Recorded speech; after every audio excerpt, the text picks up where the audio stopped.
Et oui, la rentrée qui est aussi compliquée pour le marché de l'immobilier parce que les chiffres ne sont pas bons. On a toujours des ventes et des prix qui sont en repli, des replis qui s'accentuent. Tout ça sur fond de taux d'intérêt qui sont toujours à la hausse. Bonjour Laurent. Bonjour David. Laurent Saillard, journaliste au magazine Le Revenu. Certains parlent de crise, de début de crise. On en est là aujourd'hui sur le marché de l'immobilier résidentiel. Alors, pas tout à fait. On en a quand même un petit peu les prémices. Mais bon, comme vous le disiez, au fond, finalement, on est sur des effets assez mécaniques. Cette hausse continue du taux d'intérêt, enclenchée depuis à peu près le début de l'année 2022, accélérée cette année en 2023. On a les taux de crédit à l'habitat qui atteignent, alors d'après le dernier observatoire Crédit Logement, 3,80 en moyenne, toute durée confondue. Si on écoute le courtier en crédit CAFPI, on est à 4% en moyenne en assurance sur des durées de 20 ans et plus. Donc, on est quand même sur des niveaux, on retrouve des niveaux historiquement élevés, mais historiquement classiques, on va dire.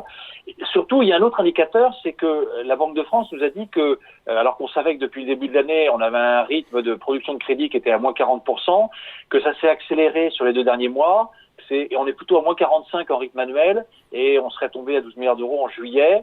Donc, on revient à des niveaux de production de crédit en gros, comparables à l'automne 2014. Et bien sûr, toutes ces conséquences, ça se fait sentir, comme vous le disiez, sur l'activité et sur les prix des logements Justement, alors anciens. sur l'activité, qu'est-ce qu'on a comme chiffre aujourd'hui? On sait qu'on sera sous le million, bien sûr, de transactions dans l'ancien en France cette année, évidemment. Voilà, alors d'après toutes les promesses de vente que font remonter dans des agences immobilières, qui sont partenaires de l'agrégateur de données Meilleurs Agents nous dit qu'au fond, ils font une projection en dessous de 900 000 Ah transactions. ouais, quand Alors même, exactement, quand ouais, même. à la fin de l'année 2023, donc 890 000, ça ferait du moins 20% en recul annuel de vente de logements anciens.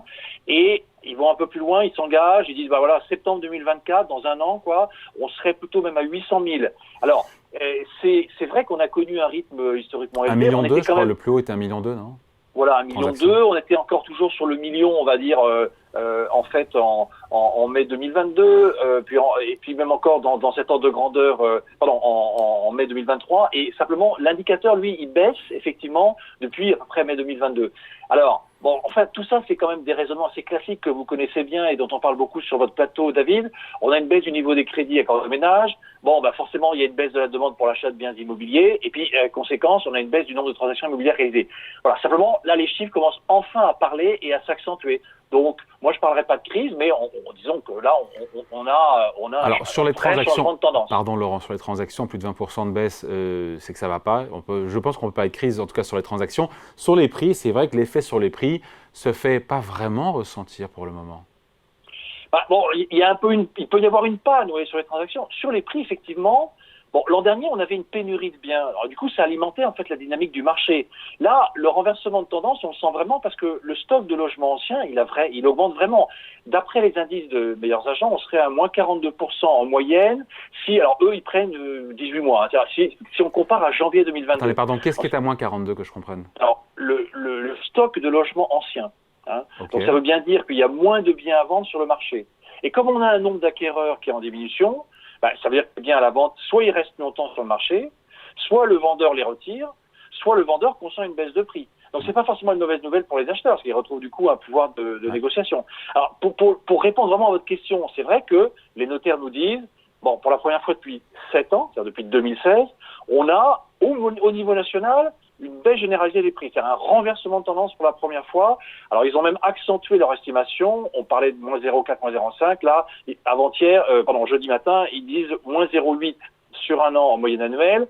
Mais alors par contre en Ile-de-France, on est plutôt sur une projection à octobre de moins 5% en rythme annuel. Voilà. Vous allez me dire, ça renverse pas encore la table, mais on voit clairement que le phénomène est en cours, avec un effet plus marqué sur les plus grandes villes. Ouais, c'est Paris qui morfle plus que les autres. En même temps, Paris est beaucoup monté. Oui, alors Paris avait commencé un petit peu quand même à stagner ou à baisser. Alors en gros sur un an on nous dit moins 4,5 chez Meilleurs Agents, moins 4 chez moins 5 chez les notaires, avec alors une petite d'un côté Meilleurs Agents disent ça y est on est passé en dessous du prix moyen à 10 000 euros, le prix symbolique, le seuil symbolique, le par mètre carré. Les notaires disent non ça résiste encore un peu, on est toujours au-dessus de 10 000 euros tout juste à fin septembre et encore à fin octobre à 10 040 euros. Bon, en fait, il faut savoir qu'il y a un certain nombre de quartiers, d'arrondissements, pardon, qui sont passés clairement en dessous du seuil des 10 000 euros par mètre carré. Là, ce qu'on constate, c'est que sur les arrondissements du nord-est de la capitale, qui avaient bien monté pendant 5-6 ans, bah là, on voit effectivement la baisse la plus forte. Des fois, ça peut monter à moins 10, moins 15%. Bon, c'est souvent des logements qui sont peut-être de moins bonne qualité. Mais sur l'activité, à Paris, d'après les notaires du Grand Paris, on a un recul effectivement de 18-20%. C'est-à-dire qu'en gros, on fait 8 000 ventes au lieu d'en faire 35 à 40 000. Quoi. Donc là, il y a quand même vraiment, ça c'est sur un trimestre, et donc sur un an, on est sur un rythme de moins 18, moins 20. Et donc c'est pour ça que les notaires nous ont dit hier matin qu'ils envisageaient une baisse sur un an glissant de 5-5,5% en Île-de-France. Bon, en dehors de la capitale, dans les grandes villes, dans les grandes agglomérations en région, ça baisse aussi comme à Paris, moins, plus? Alors plus, parce qu'en fait, Bordeaux-Lyon, on est plutôt sur du moins 8% en rythme annuel. À Nantes, on est moins 5%. À Rennes, on serait à plutôt du moins 4%. Bon, là, tout ça, c'est des villes qui ont qui avaient beaucoup augmenté. Et puis, peut-être aussi où il y a beaucoup de ménages qui dépendent du crédit. Donc, ils sont plus touchés par la conjoncture. D'ailleurs, à contrario, on voit qu'à Nice, par exemple, où il y a beaucoup plus de secondo-accédants ou de personnes âgées qui dépendent pas trop du crédit. Et là, pour le moment, c'est toujours stable. Mais à part cet exemple un peu exceptionnel, le changement de tendance, on le voit sur l'ensemble du territoire. Meilleurs Agents nous dit que la baisse des prix, c'est déjà dans la moitié des villes de France. C'est vrai qu'il y a encore une petite résistance sur les petites villes ou les moyennes villes, les communes rurales, parce que vous savez, vous vous souvenez, notamment encore l'an dernier, on était quand même plutôt sur du plus 7. Ça, c'est fini. Là, en 2023, on voit qu'il y a une stabilisation. Mais c'est les seuls endroits où encore, peut-être par manque de transactions actuellement, il n'y a pas de baisse aussi franche. Bon, on se dit quoi, on finit là-dessus, Laurent. Quelles sont les perspectives pour les prochains mois? Est-ce que ces baisses vont se poursuivre? Est-ce que ça crée, cet objectif aussi de cette séquence, cette chronique, ça peut créer de nouvelles opportunités?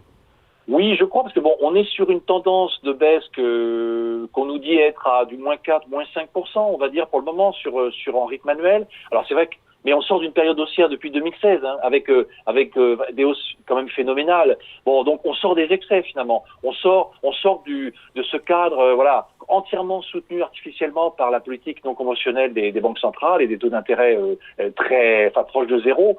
On revient dans un environnement plus classique, mais c'est vrai que pour les jeunes ménages qui dépendent d'un crédit, ils vont être privés de financement pour leur projet, donc ils vont rester locataires. Ça aura sans doute des conséquences sur le marché de la location, on va voir. C'est un marché plus difficile à suivre dans le parc privé. Et pour ceux qui n'ont pas besoin d'un crédit, il y a des opportunités d'affaires à faire, parce que quand vous avez des biens que vous pouvez avoir à moins 15, moins 20%, forcément, si c'est des opportunités d'investissement aussi. Voilà. À suivre et à voir. Bon, à voir ce week-end dans le Revenu Hebdo. On va découvrir ensemble la une. Oui, alors dans le Revenu Hebdo, à lire à partir d'aujourd'hui, ce week-end et toute la semaine. Alors on revient sur les valeurs technologiques, parce que on parle toujours des GAFAM, des grandes américaines, etc. Mais enfin, il y a quand même aussi des valeurs françaises, des belles valeurs françaises. Et donc on revient un petit peu sur des valeurs aussi diverses que Thales, Ubisoft, Soitec ou même S2I par exemple. Donc voilà, des valeurs sur lesquelles on a un avis prononcé. On revient aussi sur la question en fait de la gestion flexible en ce moment. Est-ce que c'est un bon moment ou pas, à un moment donné où on a à la fois les actions et les obligations qui étaient redevenues des moteurs de performance contrairement à l'an dernier. Et puis, une des questions, parce que c'était la date anniversaire début septembre, est-ce qu'il faut ou pas changer d'assurance emprunteur, justement, quand on a un crédit immobilier? Voilà, toutes nos réponses, toutes les explications sur ces sujets. Lire tranquillement ce week-end dans le Revenu Hebdo. Merci beaucoup, Laurent. Laurent Saillard, journaliste à l'Hebdomadaire. Bon week-end. Merci, David. Bon week-end.